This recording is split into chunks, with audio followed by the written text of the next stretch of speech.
Perfect. Wonderful. Okay, we're back at this end. Hopefully everyone's back at that end, except Virginia had to leave us and catch up on some sleep. But joyfully, we get to see it tomorrow. Coming up, yay! I'm on echo. Am I still on echo?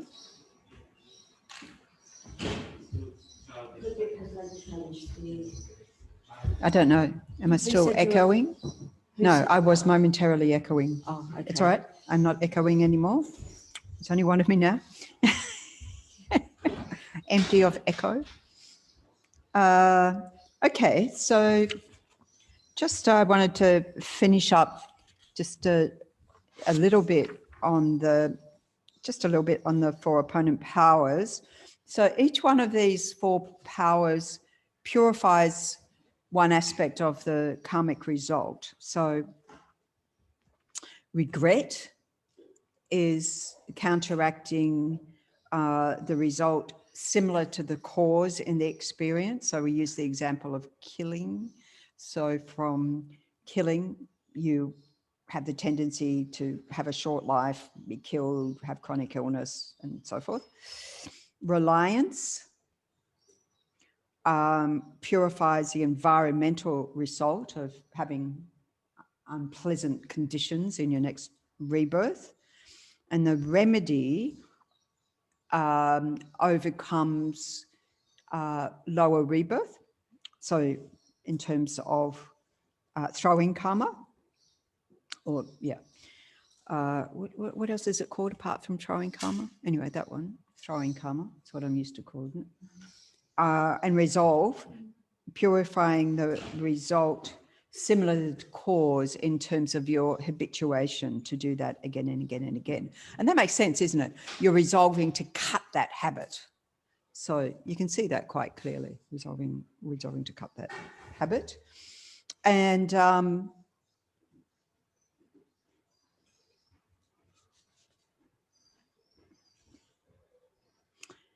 just some other, I mean, there are so many things that can act along with the four opponent powers as purification, like we mentioned, say, animal liberation or so forth. It could be making offerings to altars, to stupas, to satsas, to statues, to Nalanda Master's Garden, making satsas. So I think, you know, as we're coming on to prostrations, there was an article in Mandala many years ago by somebody who Rinpoche had given the advice to make 700,000 satsas. No, sorry, I've destroyed the punchline, I think. Anyway, so he went to see Rinpoche and said, oh, Rinpoche, you know, he wanted Rinpoche's blessing to do the prostrations at Bodhgaya. Right. And Rinpoche, yes, 100,000 prostrations. And Rinpoche's like, make 700,000 satsas. So that was that's what Rinpoche said. Rinpoche's advice in response was to make 700,000 satsas. And so he wrote about it just to make the point, you know, this guy. So then, thank you, Rinpoche, and the prostration. So he went through this 3 times with Rinpoche, and in the end, Rinpoche said, okay, go do the prostrations. And he went and got the prostration board, and on his way down to Bodhgaya to do the prostrations, because everyone's going around on the outsides doing their prostrations, and around the stupa, you have to get there early in the morning. And then he slipped over on his back, broke his back, and guess what he ended up doing? 700,000 satsas. So we can't always see when we're given alternate advice, why we're given that advice. I mean, I think I've shared the story with some of you at least before, that when I had the great intention and plan and went to advise Geshe Samten of my plan, I wasn't asking, I was just, oh, by the way, Geshe-la, after Kopan, I'm going to Laudo. Like, I wasn't asking, I was telling. And then Geshe-la asked me, and so why? And I gave him my very valid reason. And then it was one of those not necessary moments. And Geshe gave me alternate advice, which was go to Bodh Gaya and do prostrations, which I did. And so I'm glad I did, because even though I came back from Bodh Gaya having prostrated into the dust of Bodh Gaya with community-acquired pneumonia, I was alive. And so I was very grateful that I was alive. Thank you, Geshe. Saved my life. So there's a purpose for this. So now subsequently, I don't understand why the advice when my mind gets another idea, but I go, okay, that's my advice. Well, I do that as much as I can. I'm not very good at following it swiftly, but do my best. So for now. So of course, you know, as we said earlier, the meditation on emptiness is itself the most powerful purification. That then that's also, it's not easy to understand emptiness, as we know, having had a little taste of studying that a little bit and reflecting on it, meditating on it. But when you realize emptiness, it knocks out all your negative karma, right? Because, yeah. So, but in the meantime, as Rinpoche says, even the word emptiness, even saying the word, even, you know, sometimes it says in the practice, even, you know, however you understand this, you know, it's chipping away, even calling to mind. So we have more than just you know, having heard the word, we've got some understanding of it at least. And so then it's, of course, it's incorporated in this practice as well, which comes back, Kate, when we get there to the confession prayer, it comes back to your question about how we do full confession, because it's all incorporated there. Okay, so then the practice of prostration, yes. Sally. Could we just go back to where you started just after the purifying themselves? Yeah. Is regret? Regret? Purifies similar to the cause? Yes, similar to the cause in experience. So what you experience, being killed, for example. Right, to experience. And resolve is similar to the cause in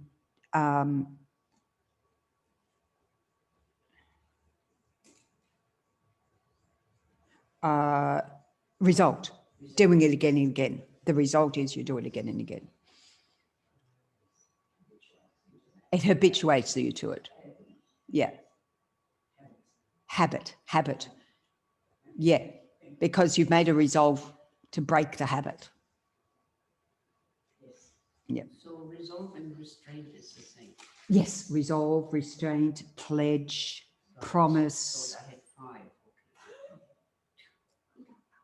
Just checking. I know we like the 4 R's because it's sort of like we like things to all, you know, fit in. But, you know, it's some like reliance is sometimes dependence or refuge as well. But the refuge doesn't get the second part of the reliance on sentient beings. So it's refuge and bodhicitta. Okay. All right. So, yeah, clear? Good. So prostrations. So, you know, there's I think there's some sort of practice of prostration in many religions. As a Catholic girl growing up, I mean, we just went down on one knee. It was genuflection.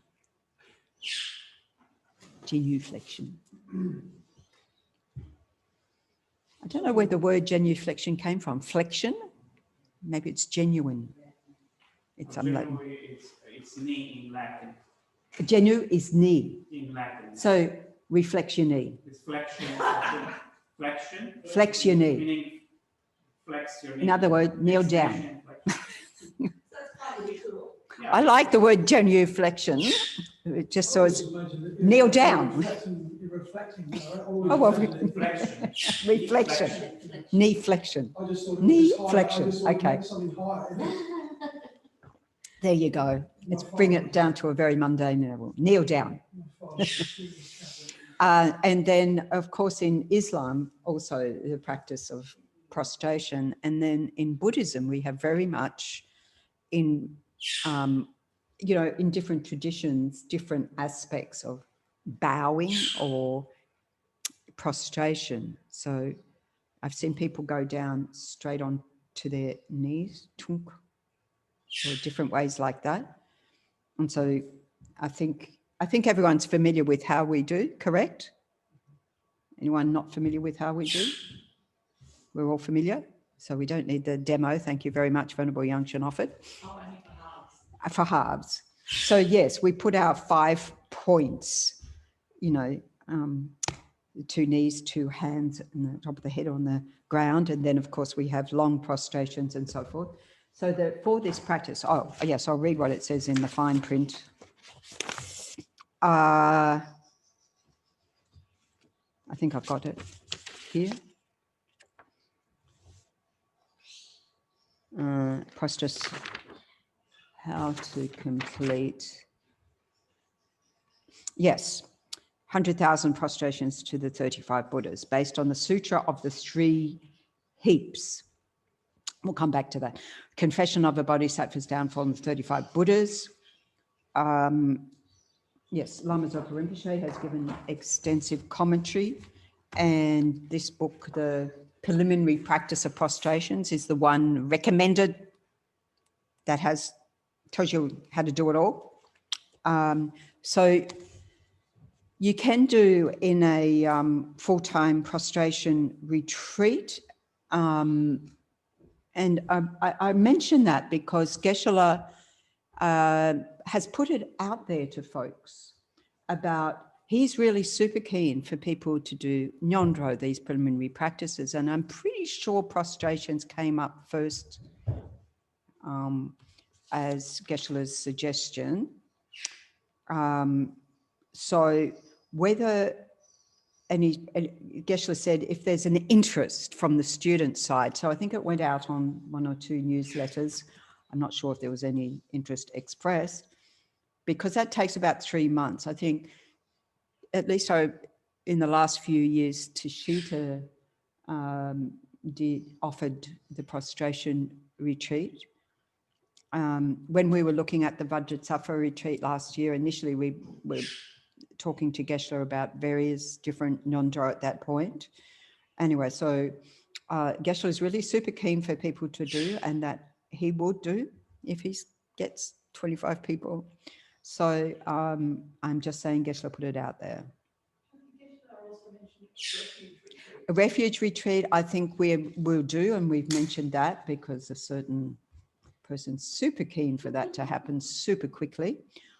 So that's, another purification practice, a refuge one, which is, there are many, practices of recitation of different mantras, and that one of Shakyamuni Buddha formula.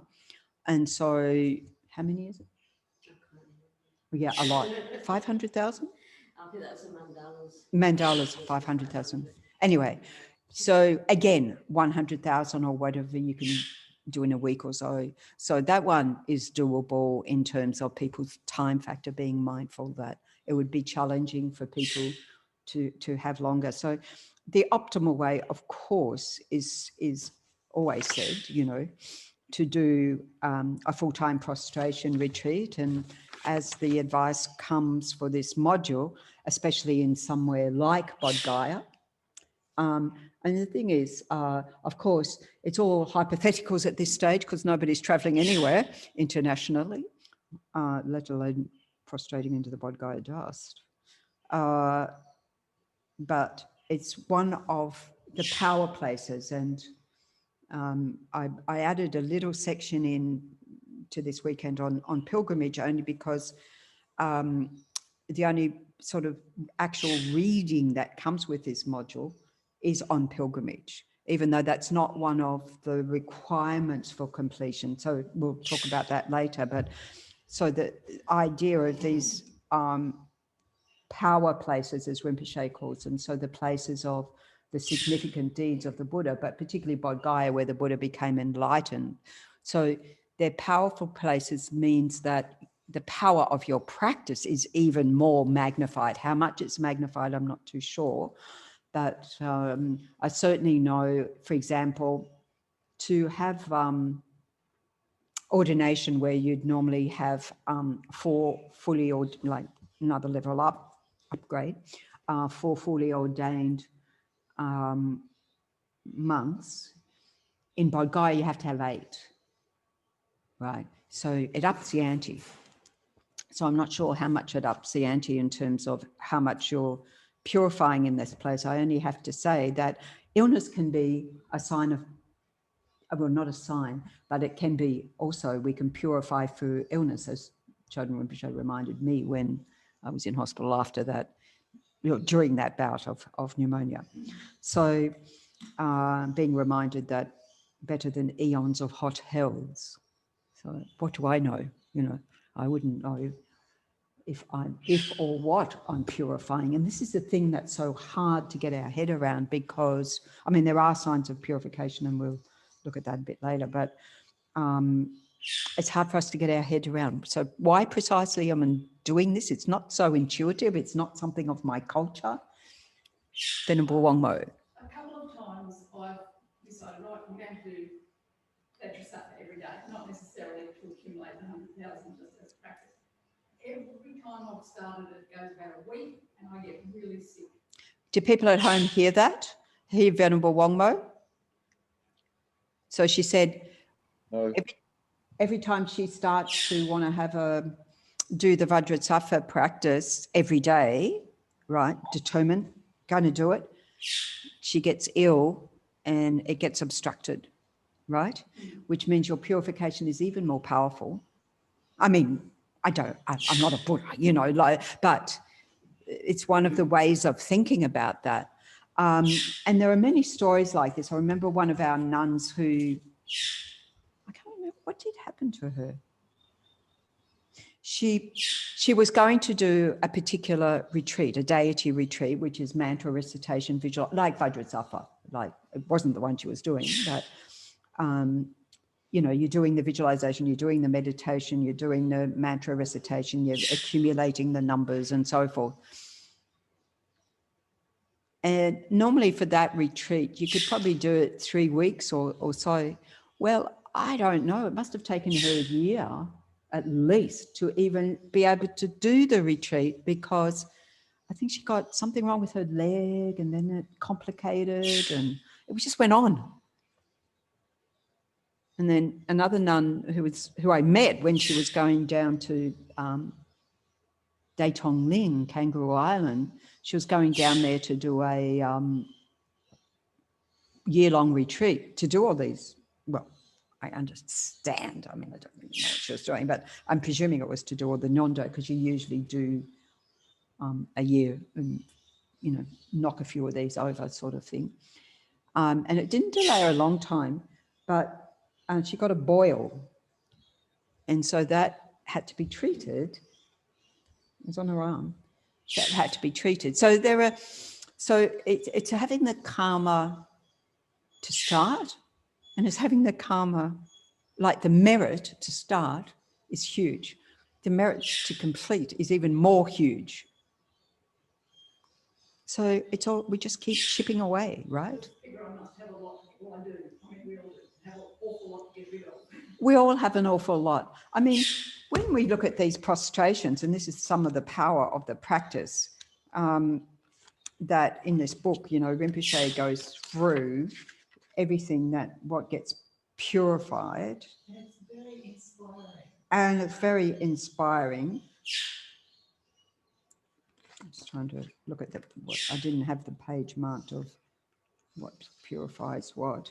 But there's sort of like, this purifies, like the first one, is it 80,000, 80 million? Yeah, and each Buddha does. Each Buddha purifies a huge amount. So let me see.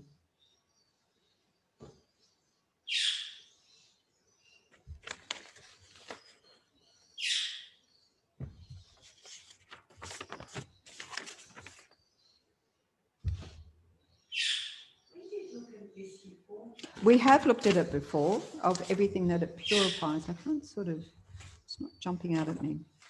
But it's 20,000 eons of this and that karma and so forth. There's all the benefits of the prostrations. Okay, reciting the Buddha's names. Guru Shakyamuni Buddha purifies 80,000 eons of negative karma. Yes, we want this.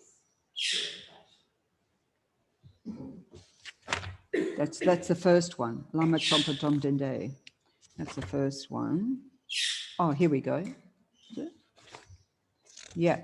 Jewel Moonlight, 8,000 eons, purifies criticizing the Arya Sangha, those who have realizations of the absolute Dharma emptiness. King Lord of the Nagas, 1,000 eons of Naga harms. So they've got specific things that they purify. So Guru Shakyamuni Buddha, well, yeah, here it says 40,000 eons of negative karma. Sometimes it says 80,000 eons of negative karma. And then thoroughly destroying Vajra essence, 10,000 eons of negative karma. Also, by reciting it, you become enlightened. Army of heroes, 1,000 eons of karma. Delighted hero, 1,000 eons of karma. So every single one has huge amounts it's purifying. You sort of go, how many eons? Because I mean, we're talking countless great eon. What's a countless great eon? What's an eon? No, but what are some of the analogies we use for eon? Broken, yeah, brushing a silk against, Mount Meru or huge mountain every 100 years and the time it takes for the mountain to disappear. You think, if that's one eon, how many gazillions do I have to purify? Clearly a lot. And it's also said it's not to be taken as literal eons. It's like the power of that much, however we interpret the power of that much. Okay. So, of course, it's most important to do with a mind of faith. Anyway, we were on how to do it. Bodh Gaya, great. We won't be getting that opportunity anytime soon, maybe in a year or so, who knows. And it's quite interesting because having got that instruction back there, when it was possible, and I can only be at Bodh Gaya for a certain amount of time, so, it's interesting. And now you see there are more obstacles. COVID's created opportunities, but also obstacles. So there you go. And I remember when I was at Bodh Gaya and staying at Root Institute, our centre there, and there was a young woman from Adelaide. I hope that's not giving away any secrets. Anyway, so she was up on the roof there doing her prostrations towards the stupa. She was young, but Rinpoche had given her that commitment maybe 5 years or so forth, I think 400,000 prostrations. So she said, oh, finally, all the conditions have come together. And so she was there to do that practice at Bodh Gaya. Wonderful, fantastic. Yeah, so you can do as part of a retreat at a Dharma center such as this. And so far, unless we all fulfill Geshe-la's wishes for a prostration retreat, so far that opportunity hasn't arisen. However, we do have the Nyungnes coming up, and we'll talk about Nyungnes separately, in which you're doing a lot of prostration. So it can be part of. We also, when we do the Lam Rim retreat in January, again, part of, or the Vajrasattva retreat at the end of the year. So it can boost or kickstart your accumulation. And then continuing on as part of a daily practice, right? So I think some of you have already done as a daily practice. It's recommended, for example, 1 session each morning and evening. In other words, before you go off to your work or your day, and when you come home, like there's many stories of the Tibetans. I remember hearing this, Tibetan travelers or business people and coming home late at night, even 11 p.m. at night, but never failing to do the prostrations before going to bed. Personally, I find it easier to do in the morning than in the evening. Geshe Tashi saying when he was here, there was an article in Mandala doing up in his house, 350, so it must have been 35 to each of 100 to each of the 35 Buddhas every morning.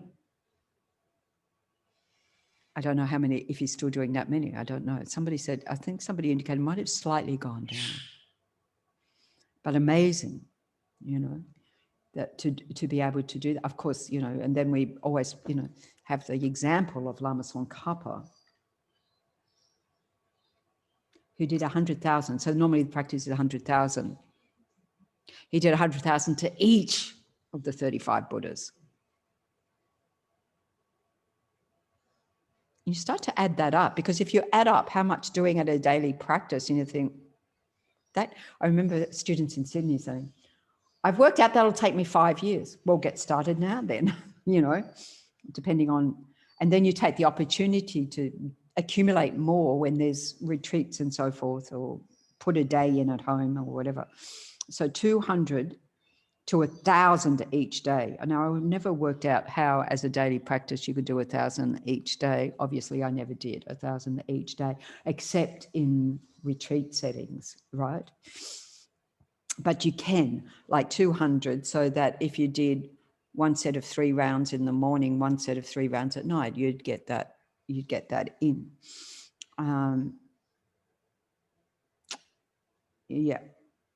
So then it said, what's important is, and this is the point that I think Venerable Wangmo was making, that once you start, you don't interrupt the practice. So in the case of prostrations, so in case of prostration, to keep the continuity is that you at least recite the Confession of the Bodhisattva's downfalls to the 35 Buddhas. In other words, recite it through and do at least 3 prostrations, right? And that will maintain your continuity, right? Minimum of 3. So then you don't miss a day. So if you miss a day, you start again. So it's pretty, so I'm looking at Venerable Yangshan a few times, because Venerable Yangshan has completed. Yes, I would like you to come and share how you completed it with a body that is not in the prime of its youth, just to say. Thank you, Jocular. I did it just at home, and I moved around during that time. So what I found was that you need to just set aside some part of your day, every day, to do it. Some days you might only do 3 prostrations. Sometimes you might do much more.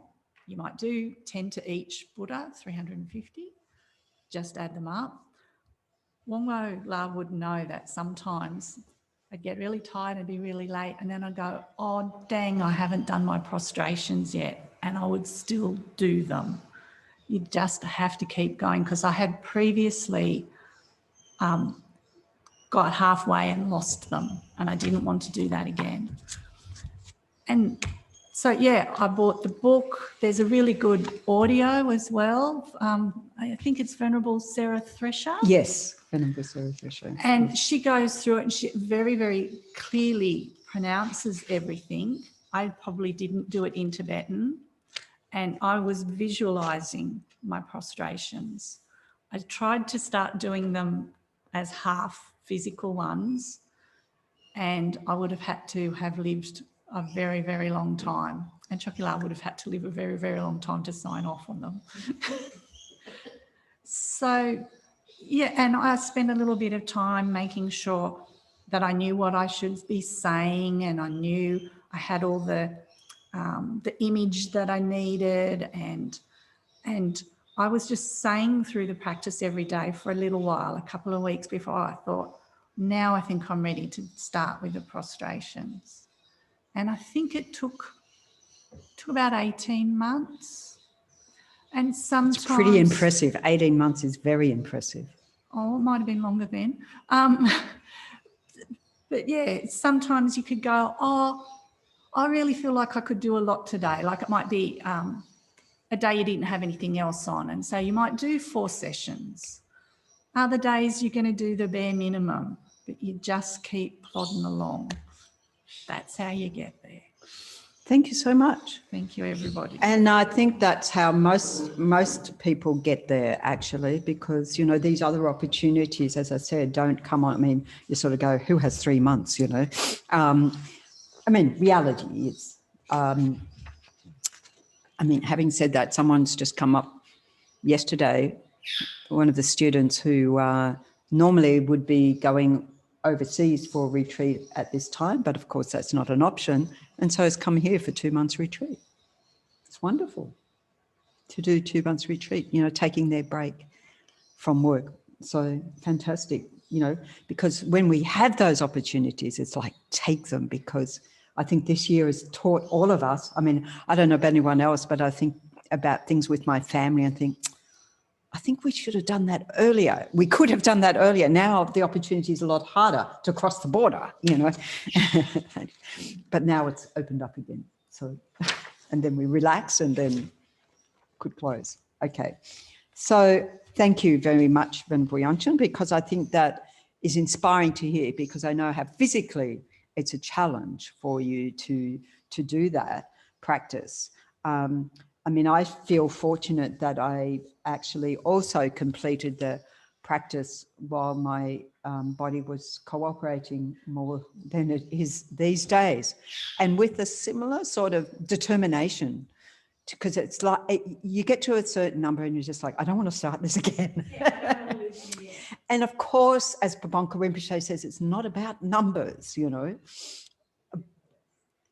but there is some wisdom in that many number of times doing things, as all the athletes can tell you, that it gets into your DNA, it gets in, you know, and so forth. It's a good physical workout. And as Venerable Yangchen last said, you know, not necessarily doing the full-bodied, the half ones. Apparently that relates also to some acupuncture points. I'm not an acupuncturist, but there's some other benefits that come along. I mean, physically there are benefits, and apparently the C-Care, you know, the Center for Compassionate Care, or and one of the researchers there, Stephen Porges, he did research on this bowing, or, you know, this movement. I mean, maybe some of your medics know this. It activates the vagus nerve. Is that correct? That connects the brain and the heart. I don't know if anyone can help us out here. Which aids relaxation, but also generating positivity, positive mind states. So this action. So we can think, you know, and yes, your hands are at your heart chakra. So we'll revisit that. Yes. There are certain yoga moves as well. Yoga moves. Yeah. Yeah. With the stomach, because it's inside here, somewhere inside here. Yeah. Goes up inside and up into your brain here. Yeah. It's connected to your stomach. Okay, it's connected to your stomach, the vagus nerve. It's Yeah. inside here, and by flexing your stomach muscles, Yeah. you're also doing the same thing here. So that would be a... Okay, yeah, because you are flexing your stomach muscles if you're going down like that. So, yeah, and then as Venerable Yangchen said, yes, you're putting your hands at the heart chakra, but if you think about it, you're putting your hands at all the 4 main chakras, we say, crown chakra, you know, brow, throat, and heart, you know. So, yeah, so all of that, and as we said previously, and it comes up when we're doing mantra recitation, that as Geshe Zopa said, that this connection here, something to do with the ring finger, and you're at the heart chakra, and that has also some, they're energy centers, right? So there are other powers in play, is what I can say, only way I could say it. So I just thought to read some of the commentary from Nagarjuna, which is in this little book, which we only have one copy of in the library, and it's very hard to get, the book, about this practice, because there's not a lot of commentary you get about the practice. So that, to clarify that, yes, it is a sutra, because there was apparently some, because it's not, thus did I hear at one time, you know. It doesn't start with a homage to holy being, as a lot of the sutras do, or, you know, other indicators that this is the words of the Buddha, but definitely is included the declaration of downfalls, the Sutra of the Three Heaps. So the three heaps in this heaps piles, it comes up a lot. We have, when we did the mandalas, you know, we had the 37 heaps and the 23 heaps and the 7 heaps and heaps, you know, and the three heaps is, here is your confession, rejoicing, dedication. So these are the heaps, the three heaps. But anyway, so it, strictly speaking, we'd say that it's out of the three Pitakas. Yes, it's included in the sutra one, but the Mahayana Pitaka, great vehicle practice of Vinaya, of ethical discipline. So in there, because it's both a foundation, this is according to Nagarjuna, foundation, and has all the attributes of the great vehicle, of the Mahayana vehicle. Okay. So how this arose, how this came into being, at the time of the Buddha, there were 35, we say, ordinary bodhisattvas. I don't know what's ordinary about a bodhisattva. So there were beginner bodhisattvas, and they went begging and caused somehow, doesn't specify how, caused the death of a beer seller's son.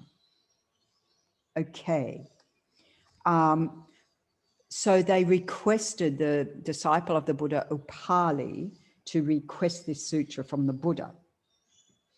And so the Buddha taught this sutra.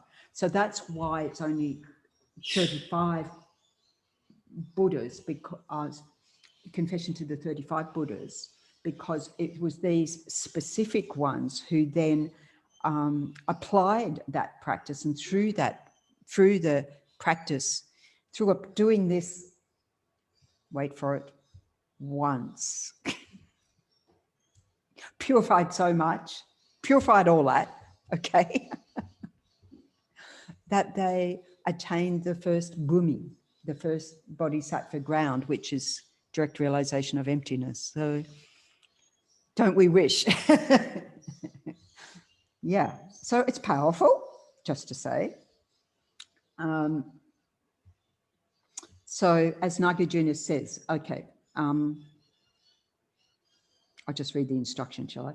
If great evil, such as the unbounded heinous actions, that's those 5 actions of immediate retribution we mentioned earlier, has been committed, so if you do one of those, you should, without any break, apply the 4 forces of confession, so the 4 opponent powers, with extremely strong regret for months or years, touching the 5 parts of your body, knees, hands, forehead, to the ground. By confessing in this way, the signs of purification will appear and you will have become cleansed. For intermediate sins, you should perform 6 sessions a day for 6 months. It's very prescriptive. Lastly, for lesser evil actions, you should perform 3 sessions daily for 7 days. For one who is uncertain whether a downfall has been committed, one should perform 1 session of the practice. 1 session of the practice. In other words, just do it every day.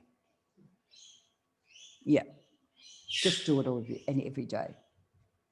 Okay? So even though we say there's only 35 Buddhas, of course, we magnify all these practices. We visualize as many Buddhas on every atom of space, etc., etc. But we have a specific visualization that we'll go through that is with the 35 Buddhas. Is there anyone who's not familiar with this practice at all? Okay, all the more reason. Anyone putting up their hand online? Can't see that. Okay, so that's a little bit of background, and let me see.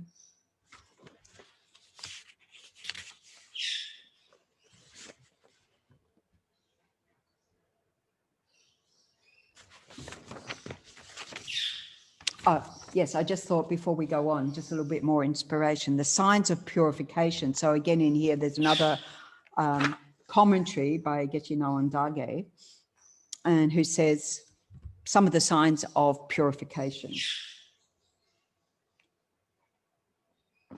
Just in case you had any of these, and I checked, my dream about all these big snakes last night wasn't in here. So sorry about that. I thought, oh, is that one of those signs? Absolutely not. They were huge. Anyway, go figure. But I wasn't scared. Signs, okay, signs in dreams. Frequent dreams of vomiting food or poison. So this is getting it out, isn't it? That's purification, big time.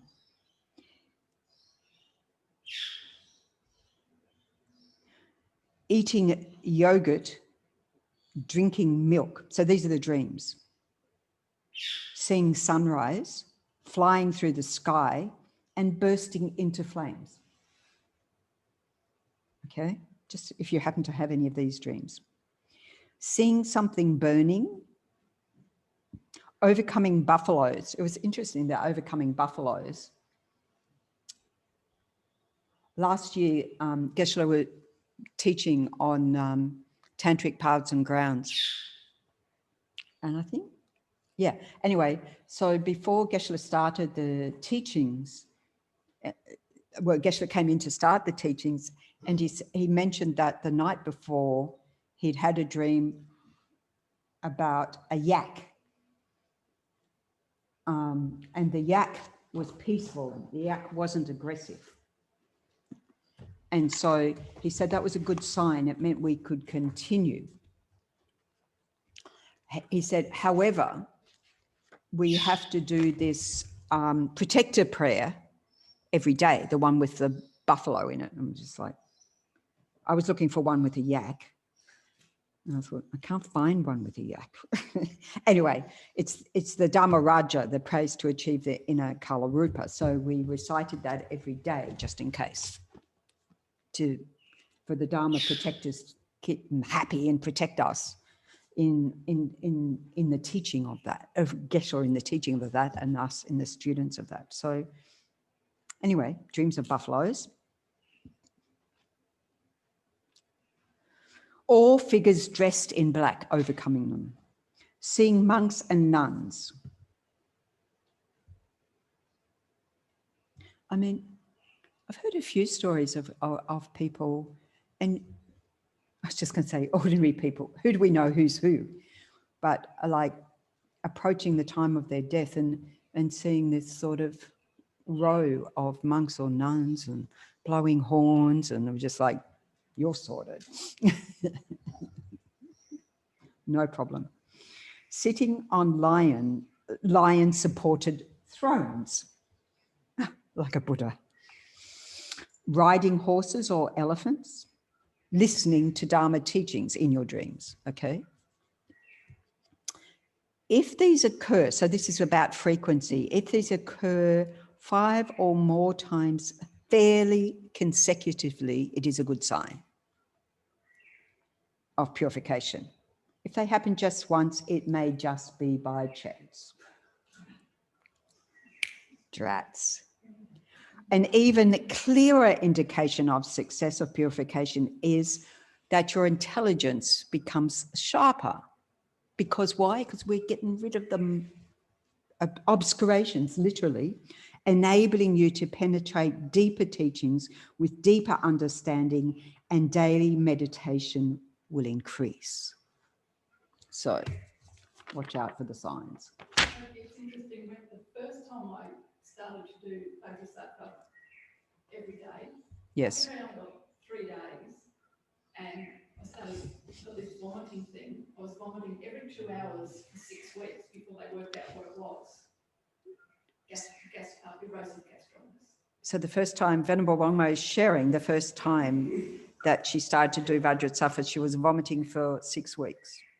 Every 2 hours. Every 2 hours. I can hear Lama Zopa going, wow, wow, wow, wow, fantastic, amazing, amazing, amazing. Yeah, that's what Sultan said too. And that's what Venerable Sultan said. Great.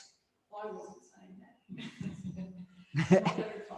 At the time, and it's really counterintuitive, isn't it? It was like the pneumonia episode with me. It's just like, you sort of know. I mean, it took me hours even to ring Geshe Samton, even to occur to ring him and say, Geshe, I need your advice. And to get that advice from Rinpoche, you know, it's a bit scary when it takes you so long. But to think that illness like this, the vomiting or whatever, purification, yeah, we don't think about it like that. But if we use that in a way of purification, then, you know, we can also, you know, Tonglen for anyone else who's got gastric, whatever, you know, anyone who's ever had, ever will have, may they never have it, and blah, blah, blah. So we can up the ante. So there's so much we can do with this practice. We're not going to finish before lunchtime on the prostrations, the intro to this. So are there any questions? I mean, I can keep going for a few more minutes and just see how far we get, but Sally's got a question. Yeah. What's the name of that? The Confession of Downfalls. I think it's the, Library of Tibetan Works and Archives. It has commentaries by Geshe Nawan Dage, Geshe Rabten, or who we call Geshe Rabten Rinpoche, Geshe Kensei, and Lama Zopa Rinpoche, and of course Nagarjuna. Okay, so the first part, most of it is on the practice, the Confession of Downfalls, prostrations, and so forth, and then it's got a bit at the back also on Vajrasattva as well, the sadhana of Vajrasattva. So it's really gives you, and I think this is the thing, when you're engaging in these practices, it's the encouragement to not just do the practice, but familiarize, read more, learn more about the practice. And if you like these, there's always a backstory, you know, that why is it 35 Buddhas? And after lunch, we'll go through and look at it in terms of the 5 Buddha families, and each, because they're grouped in the 5 Buddha families. And then, of course, we have the medicine Buddhas as well, which have their backstory. Yes. I think I started actually after I came to the Vajrasattva retreat, and you actually went through the 35 confession and prostrations as part of that retreat. Right. So Venerable Yanshin's, probably Venerable, I mean, I know I went through it, but whether you started as a result of that. So Venerable Yangshin mentioned that she started with one of the Vajrasattva retreats and gave her the confidence. Yeah, because I think doing it as a group practice, I mean, we've done a little bit here as a group practice, right? Haven't we? I'm sure. Establishing a daily practice and maybe the karma. No. Anyway, we have done as a group practice. We've done it at the Lam Rim retreats, Vajrasattva retreats. So yes, so you start to feel like you have a little bit understanding, not just, oh, do this so many times, but an understanding of where it all fits. And of course, then there's the commentary in Liberation, the palm of your hand, practicing the palm. So there's various, well, actually, I don't think it's in practicing the palm. Commentaries that you, as I said, there's not a lot about, this is the one that has the most extensive commentaries, and you know, having Nagarjuna's commentary is very, very rich there. Yeah, really, really fantastic. It actually goes through in quite detail each particular Buddha, right, that you're prostrating to, so you know what each one.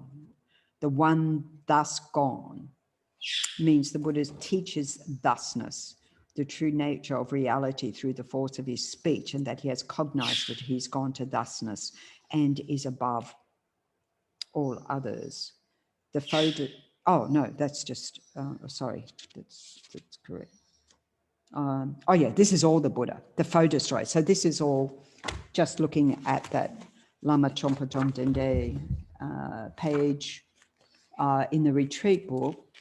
If those who have the retreat book, the very first one, page 45, Guru, Teacher, Bhagawan, Tathagata, Arhat, Perfectly Complete Buddha, Glorious Conqueror Shakyamuni Buddha, page 45, the one gone thusness. So the Tathagata, Dejin Shegpa, Dejin, so Lama, so Lama's added in, Guru, Lama, Tompa Chom Dende, Dejin Shegpa, and Tathagata is the Buddha that teaches thusness, which is the true nature of reality through the force of speech, and that he has cognized it, he's gone to thusness and is above all others.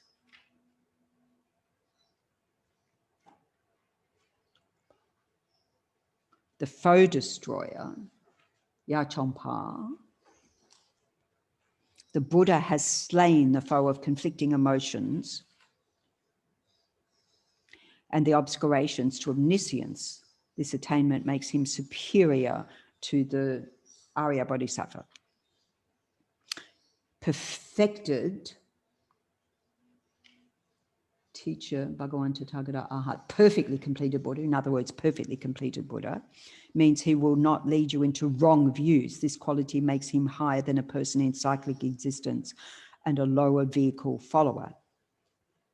Complete, the complete part, completely, means that he has completed the two accumulations of insight and physical merit, method side, and has perfected the two perfect bodies, the perfect body of truth for the sake of himself and the perfect body of form for the sake of others. So the perfect body of truth, we have the Dharmakaya, the truth body of the Buddha. And we talk about the nature body, which is the emptiness of that body, mind of the Buddha.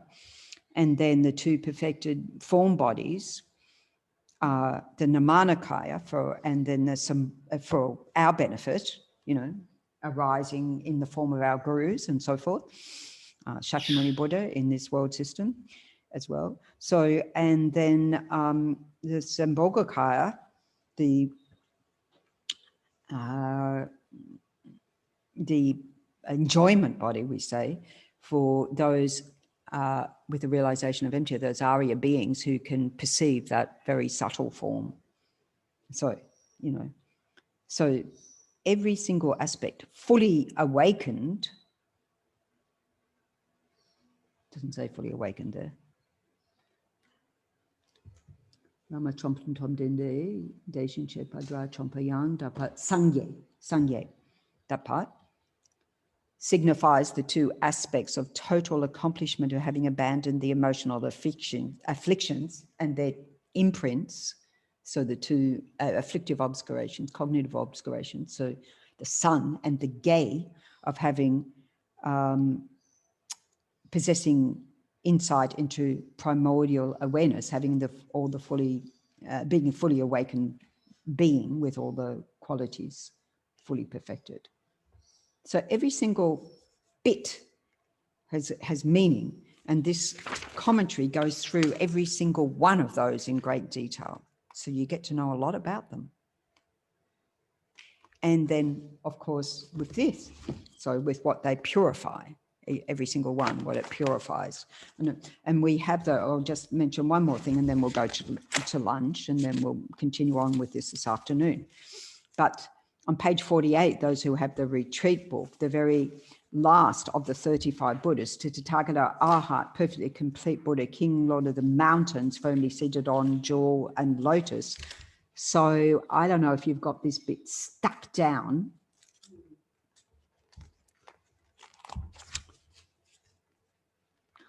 Well, the bit that's on top now, it says, if you have degenerated your samaya with the Guru, you can recite the name of the last Buddha 3 times with each set of prostration. You can also repeat the name many times like a mantra when you're not doing prostrations. And you could do that with any of them, but this is the powerful one in relation to the Guru, because that's the heaviest of negative karmas, is in relation to the Guru. So this one's especially powerful for purifying that negative karma in relation to the Guru. And actually, if you count it up, there's 35 plus, I did count it up and then I lost track, 35 plus 3, like if you do 3 each time to this one, well, maybe it's not, maybe it's only 2 more, isn't it? Depends on how you do it.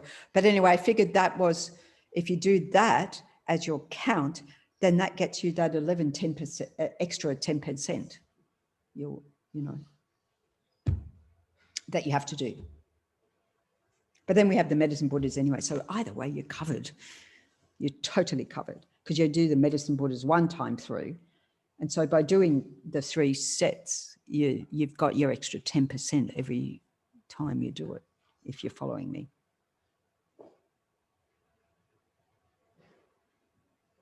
Okay, time for lunch. It's okay, we come back at 1:30. That would be really great. Water bowls can, dakas dakunis in the gompa. Half an hour. So at 1 o'clock, if you could come and offer the water bowls here and downstairs. Venerable Yangshan La kindly has done the Tara room, because I think actually they'll be Zooming down there. Venerable Kartsuna will be down there with the prayer-a-thon for IMI. Yes, we're multi-Zooming, that's on YouTube today. So this teaching on YouTube tomorrow, I think tomorrow. Okay, folks, let's have a lunch break and see you all at 1:30. Are there any other announcements for those online or all good? Okay, we'll see you. That book's on Amazon for $45. This book's $45, is it? On Amazon. Wow, that's because it's hard to find. I think there's, well, this one says 3 new.